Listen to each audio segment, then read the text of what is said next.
There's a time I almost committed suicide. Oh my God. In my room, trust me not, because of school. So I was like, I just hung the rope. And I could sleep every day looking at it. I cry. I finish studying because I don't know what I'm studying, and come back and look at the rope.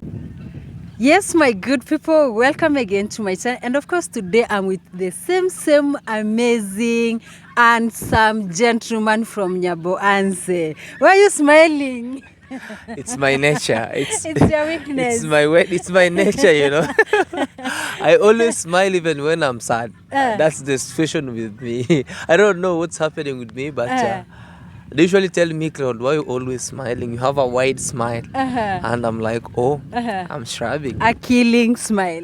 Oh my God, don't make me to be like, Anyway, so guys, yesterday I promised you we were to come with part 2. And thanks to our subscribers, thanks to our family who has been supporting me. And guys, let me say thank you, Joseph. You know, sometimes when we do collab, not everyone can share your link. Absolutely. But I saw you shared. May God bless you. It means a lot to me. Yes, you understand. Yes. Okay, especially now we are changing, you know, transitioning from one content to another. It's kind of difficult. You understand. Anyway, you get it. Anyway, so guys, I'm happy. I've seen so many support from you guys saying, simply, you know what, you are doing a good job. And that's why, guys, I'm here. I promised it to you, like, I'm going to come back again with part 2. So today we just want to know more about Claude Joseph, how he grew up and how he started his YouTube journey. Now, Claude Joseph, welcome again. Tell us more about you, how you grew up, how you schooled, and how you started your YouTube channel. What's up, guys? Let me introduce myself for the new subscribers, because I believe each and every single day we usually receive new subscribers, yes, which is a good thing. Sure. And we are back like we never left. Yes. All right, so it's a brand new day. I give my gratitude, thanks to Almighty God for the good life that He has granted me this morning. And for now, I'm happy, I'm healthy, you know, I can speak, I can converse in a good way. Yes. In which the last time I was kind of weak because I was sick. You were sick. So this time I give much thanks to Almighty God for the good life that He has granted to me. To God. And my second gratitude goes to our subscribers who always support us by watching and never skipping the ads. Yes. And also for all the viewers who view and leave us a comment, yes, and tell us, oh, you are doing a good job, or you have to do this and this. Because we are like a football. Yeah. We are in the pitch, we are like players, yes, and the spectators are our subscribers. They tell us, do this, do this, kick the ball on the right side. If you give the center, and the striker will strike into the goal. Like yesterday, you saw I sent you a screenshot, how our fan was saying. I was like, oh man, it's okay. But I thank God. Yes. So guys, my name is Claude Joseph. My real name is Joseph Mokami Cloud. And I ventured into Claude Joseph because I had to interchange so that I can come up with an artistic name. And I also wanted to keep my dad's name alive. Wow. Because Cloud is my dad's name. I wanted to keep it alive because he's the only son and child to the family that he came from. Oh my God. Yes. The only son and daughter. Oh him. I think it's like me. All right. Yeah. So he's him from the family that he grew up from. So I was like, let me put his name to the limelight, or to the world. So I'm a boy who was born and raised in Nyabohanse, and I've schooled in Nyabohanse. And I'm working in Nyabohanse, but sometimes my work is mobile. I thank God that my job is mobile. Yes. Because I can work from anywhere I want. That is a plus for me. Yeah. So I'm a boy who was born in a humble background in the little village in East Africa, Kenya, Nyabohanse to be specific, by a mom. I almost killed my mom. They usually tell me I almost killed my mom when I was young. What? Yes. How? I was overweight and I was very big. So maybe it was a symbol that I want to be big also. Yeah, sure. So things has been moving on smoothly since I was born. I was told I used to be this guy who was, I never wanted to grow with my parents, but I used to grow with people, you know, Yeah. the ones who Old are ones. aged, Yeah. you know. So they used to tell me I used to leave home when I was young, around 4. I used to live, and there's a mom who grew me up, like used to take good care of me. She was very old, and she gifted me a chicken that I grew up to 9 years seeing the chicken. Wow. Yes, that chicken, like, disease could come, kill all the chicken in the village, and that chicken could be left. Wow. So I never knew what kind of a chicken it was. blessing. And when we also slaughtered that chicken, actually, because it started growing Old. old, and it started growing, now meat's coming Yeah, outside.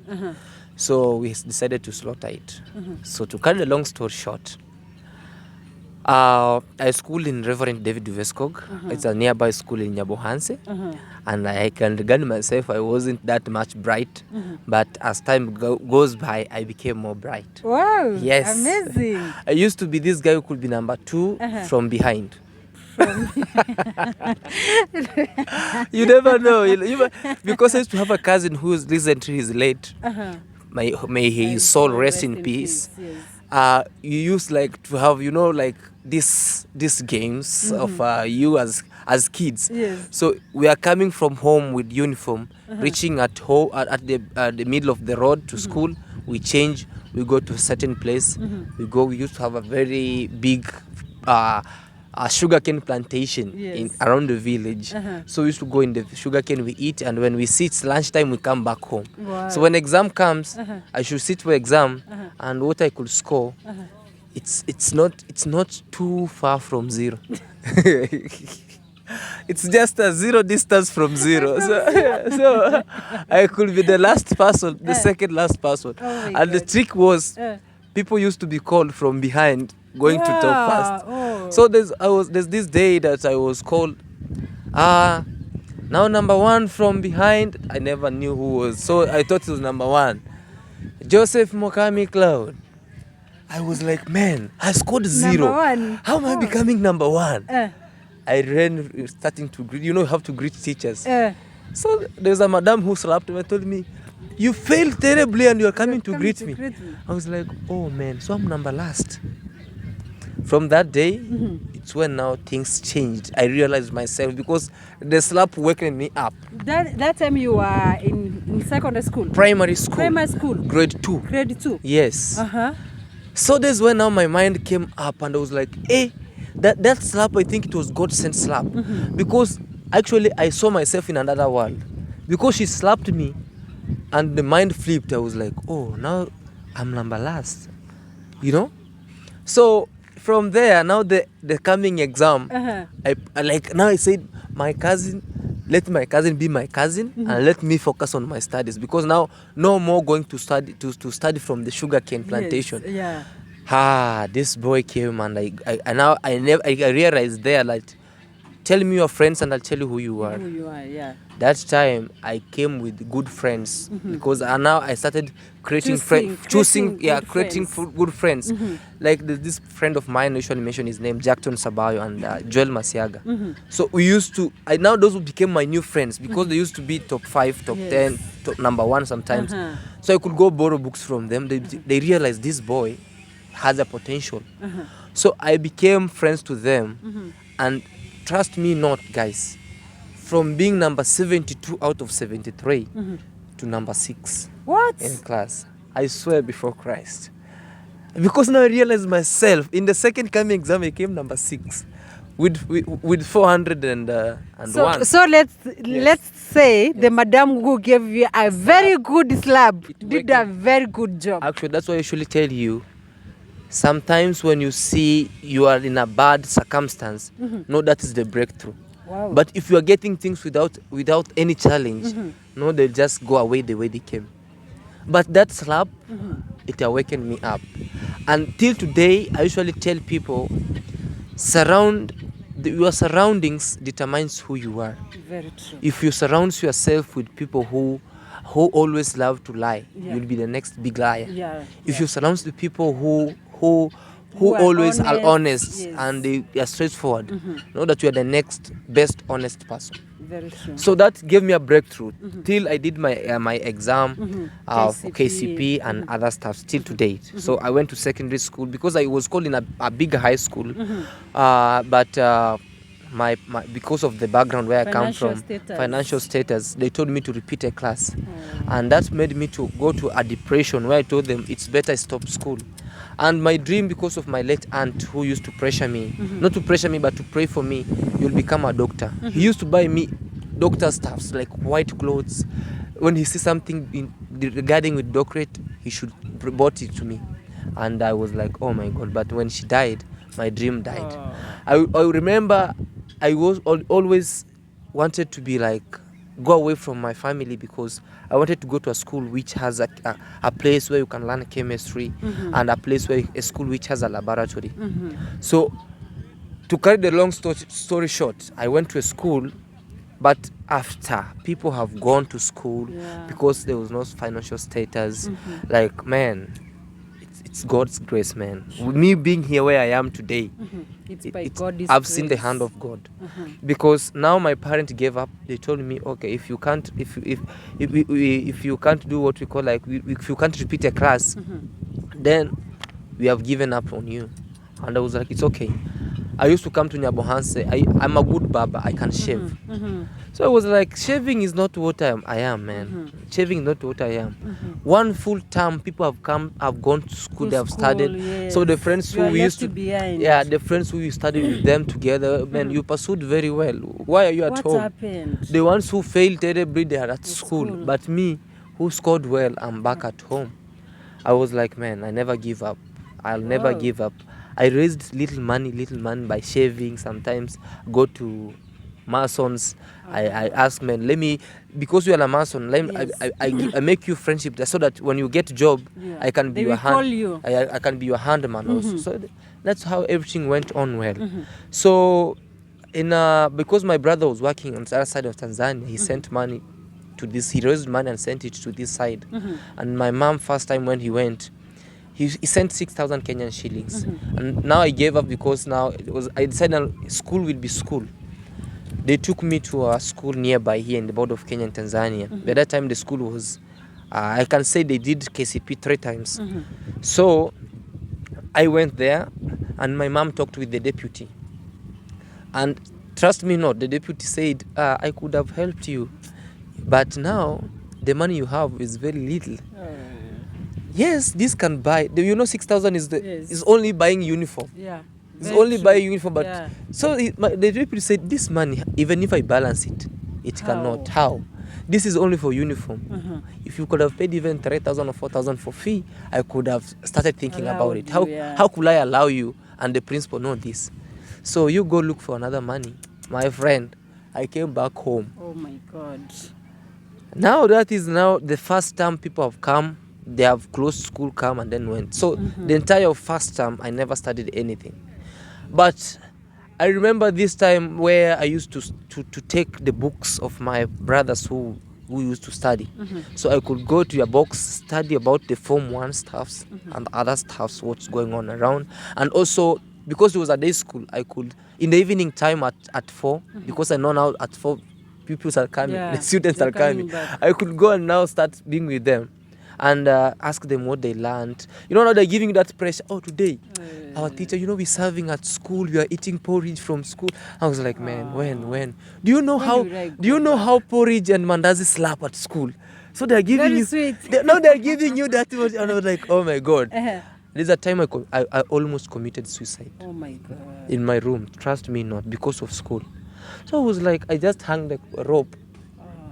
And I could sleep every day looking at it. I cry. I finish studying because I don't know what I'm studying, and come back and look at the rope and cry. I'm like, should I commit suicide? Because now my other brothers have gone to school. They have finished their term. Why only me when it reaches and there's no money? So I was like, oh my God. And there's a good friend by the name Stedla Juma. He came and realized there's a rope. So in my room, he went and rushed and told her mom. The mom. So the mom came and talked to me and told me, Cloud, who saw this? I remember Juma was in my room. So I just dropped the rope, and I said it is what it is. So as I was raising money, I added money to the money that mom was sent. Yeah. So the craziest way to make the story so sad, my mom has already ate Used 2,000 from the money. He has already used the money. So the more was staying home, the more they were taking for her home expenses, spending, yeah. home expenditures, and I was like, I'm now done. First term, by the end, now we are ending the term. I don't know where the Good Samaritan came now. Also, my brother sent another money. Now it became 12,000. Now, because I also was saving, I was saving around 2,000. I added, but I was very, very bad in heart. Like I was hurt, so man, bitter. very bitter. So I went, and because I used to love history and chemistry, because mathematics wasn't my portion, honestly speaking. I used to love English, history, and chemistry. So those are the books that I used to go through. So by that time, when I went back to school, I went with my best Sunday best. That time I can imagine. I went with my Sunday best to school.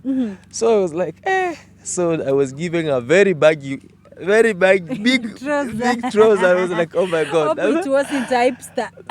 you list very big. My shirt. I was like, me, as long as I'm in school. So I went the second time. The second trial I was accepted. Now we are approaching the end of first term. So I went there, and I was welcomed. I was given a desk and a locker and a chair. Now I was welcomed. It was lunch serving time. I'm confused. I don't know where I can start serving. So that time I went, like, I never ate. So pupils have come back to class. They found me sitting. I saw a madam teacher coming with papers. Today, as I told you, it's a cat. Oh my God. It's a random assessment test that you have to do, so that they do, and then they sum up together. By the end of the term, they give you. So madam came and was like, I'm seeing a new face here. I told them, yeah, I'm new. And he asked, can you do the exam? Will you do? Yes, I can do. So you had that confidence. I had that until to date. I usually say confidence is the key. Everything. Confidence is the key. Wow. I'll give you a story about traveling. After finishing this. Yes, we want to finish this one. Traveling, it's so interesting. Traveling, actually, and confidence is number one you should put in your face. Yes. If even I say, what is you? Then you return to me. Like, you have to be that confident. Yes. Never shall you put a fearing face. Yeah. So I said, yes, I can do it. I've been teaching these things, you have never been in class. How will you manage? I told madam, even if I get 0, it's no okay. problem. So every class was looking at me. Yeah? They were wondering. Because I had around four students who we schooled together, and they were laughing at me. They knew very well that I'll score 0. Because I've never been in school. You have never even studied. I've never studied. Yes. But in my mind is like, in the first introduction, I mastered the introduction, like what is history, 2 types of, government, and all things. Yes. So they were on my head. I was like, if they bring that, I will score. Trust me, not me. I prayed before, an exam. Before I used to pray. So the madam came, sat immediately in front of me this way. So I saw the first, to see if I'll copy, if I can steal. So the first question, I slapped, I know this. The second question, I was like, okay. So it's what definitions. I wrote. So the second, because we are in high school, you have to sit first, second. Yes. First, second. In the middle, you have to sit 3 of you. Yeah. So I had somebody like pinching me this way. I was like, what's up? Help me, number 3. I was like, bro, how can I help you? Bro, you have been in class for the last 2 to 3 months. Me, I'm just coming here. Today, only one day. I was like, I'm not selfish. I flipped the paper because the madam was concentrating on the phone. So the boy was copying. Democratic, I don't know what. I was like, okay. So we submitted the papers. The madam took my paper and put it aside because she saw I've written and I've never been in class. So she was like, how? How? She started marking my paper from there, and she separated my paper from other papers. So after that, she went the following day. A time like the same time we did exam. She is having my paper on the other side, and she's having the other papers. And so she selected papers in three portions. Yeah. My paper, the papers who have scored 0, the papers who have scored moderate, and the papers who have scored high. So I was amongst the papers who have scored high. Where? I'm telling you, everybody who scored below me, because it was out of 30. Yes. And I remember very well, without a lie, I scored half of it. That is 15 out of 30. The first person had 21. The second person had 18. The third person was Cloud Joseph. What? Trust me not. Even the students who we studied with them in school, they were below me, 14 behind. So she said, 14 behind. If you know you had 14, trust me, imagine a class of 46 students. I was among the 4 people who have scored high. Who scored 14 downwards? Oh my God. They were beaten like the punishment. So madam loved me. They said they were beaten like Burukenges. Burukenges. The madam loved me and he told me you can do better. Since that time I loved history. I used to be the best in history. There's that time I scored almost everything in Form 3. Oh my. So I loved history, and now that's everything, how everything went. Now let's go back now to school, to YouTubing. Because I've given you my little background story, how everything is. So the life wasn't that easy, guys. You have learned. That's why I usually say in every story you see online, or in everyone's situation, there must be a very painful story. Absolutely. Not everyone who has a very painful story. Some of them, they have a good story, a good start and a bad ending, a bad start and a good ending. So if you see these people online content creators, they have gone through a lot. If they share with you, I know Cloud Joseph won't share everything, but if they really share everything with you, you will cry. And sometimes we usually say, like, in social media, don't put everything. Sometimes they will use it against you. And remember, the school was a day school. So boarding, you used to board from Form 3, but when now we entered Form 2, I asked a question. I went to the teacher, told him, teacher, me for sure, I'm tired of finishing my shoes, and I know very well if the shoes will finish, I want to be bought another shoes. So please, can you allow me being here? I remember a good friend came, gave me a mattress. The second one gave me a blanket. And when the Form 4s were leaving, somebody gifted me a box. So I'm already a boarding person. And trust Your me wish not, was granted. $1 made me to survive in the entire whole term. I was given 100 Kenyan shillings, in which as pocket money, I only took 20 shillings. And a bar soap like this, I never used it. Because now from there, I was, because I'm not bragging, I used to be the cleanest boy in school.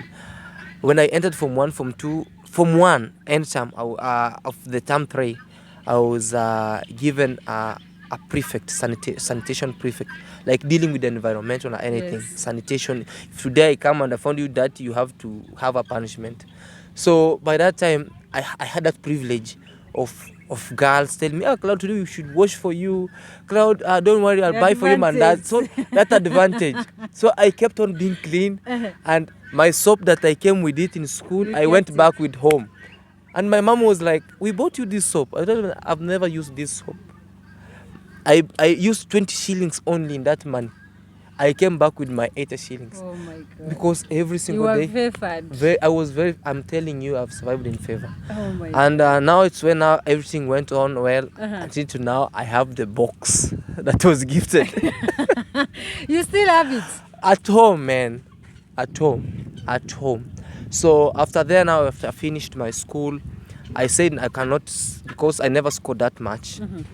I was almost to the university, but I missed 1 point. 1 point. 1 point, 1 point actually. It was 40. I had 45 and it was going to 46. C plus. So 1 point. I was like, okay, it's okay. It's okay. So my dad also told me to repeat. I said I'll never repeat, because if I go back, it's the same mistake I can do. So I ventured into my hawking vending situations. I thank God. First I started acting books. Now my mind was like, I want to be like Kanumba. I started acting books. Like I thank God I had these Tamasha arts ensembles and lyrics. That companies that acted with them set books. I could read a set book, cram it, like understand, and I can now become the character. So we did it for some few months in schools, and then I saw they were not paying me well, because every act will be paid 500 shillings. Yeah, 500 shillings. Yeah, 500. And I was like, this is not, this money is not enough, man. I remember also, I just left home and I'm renting. This is not enough for me. So there's a good friend who we used to go with them in the same church, told me my husband has a shop on the other side, so you can be helping him to vend stuffs. So I went there and he taught me how to vend stuffs, like with a motorbike, until I stood on my own. You know, it's a long story that I'm cutting it short. So I was vending, keeping the money, and he's paying me 5,000 Kenyan shillings, and you're making a very hard work. The whole month, 5,000 Kenyan shillings. Trust me not, I swear before Christ. And I was like, oh man, this is much for me. So I used to go vend, and if today I get a customer who is new, I'll tell him this price, if I've been told to sell it at 250, let me do it at 270. I started from 300. If he give it to me, 350 is Bob is mine, or 20 Bob is mine, and then the other one for the boss. So that's how I knew what business is. Wow. Now, as I was saving, I knew that, like, I have to ask, because a customer asks you what the boss doesn't have. And I know very well I'm being given this opportunity to go and take things in bulk. Why can't I use my savings to go ask the customers what they lack, what my boss doesn't sell, so that I buy it also in bulk, then I break it. Sell them back. So my business, that was the customers, because my boss used to fear the prices of it, because you have to cross by to Tanzania. So I used to go buy them, and while I'm arranging my boss luggage, I have to keep them also in the same box. So I could go vend. I find myself selling more than my boss items. So I was like, it's a real deal. So I became independent. The time that he realized, because now the same customers that we were sharing with him, because he introduced me to them, started telling them that, oh, your boy brings us your good stuffs. So he started to realize, oh, now this boy has gotten his own stance. He told me, man, I'm leaving you with this motorbike, but you'll be paying me little by little, but stand on your own now. So I said, it's no problem, because a good dad is the one who teaches you how to fish and tells you and gives you a rod, but not somebody who don't give you a fish and chase you away. So I thank him, and he gave me the motorbike. I started vending on my own. Now I ventured into rice and cereals. Now, starting from selling mali, the small things, sweets and other stuff, pen and school stuffs, I ventured into business now, buying ton of rice, shifting it from Tanzania to the lake side. I went there, and I was balancing YouTube also with this. Oh, at the same time? At the same time. So there is where some good friends came. Oh, you are doing business. Oh, this is this. So remember, it take me 2 times. I'm 1 year old on YouTube, and I'm having 44 subscribers. 44? Oh my God. 44. 44. And I never gave up. I never gave up. I was like, okay, it's fine. So the rice, so it reached a point where now there was these political issues, which I never tried to mention, because it's kind of sensitive. So somebody asked me, bring me rice worthy this money. So it was around 60,000 Kenyan shillings, and that's a lot of money. Hey, so I brought him. He paid me a half, and there's also another person who asked me the same trick. Pay me a half. Now you have built what we call like confidence with customers and honest and trust with. So you give them on credit so that they pay. Trust me not. You lost. I lost everything. Oh my. So I had now what we call like to go back to square zero. I came back home. I started YouTubing, and we were doing videos with David Jr. I started growing my channel.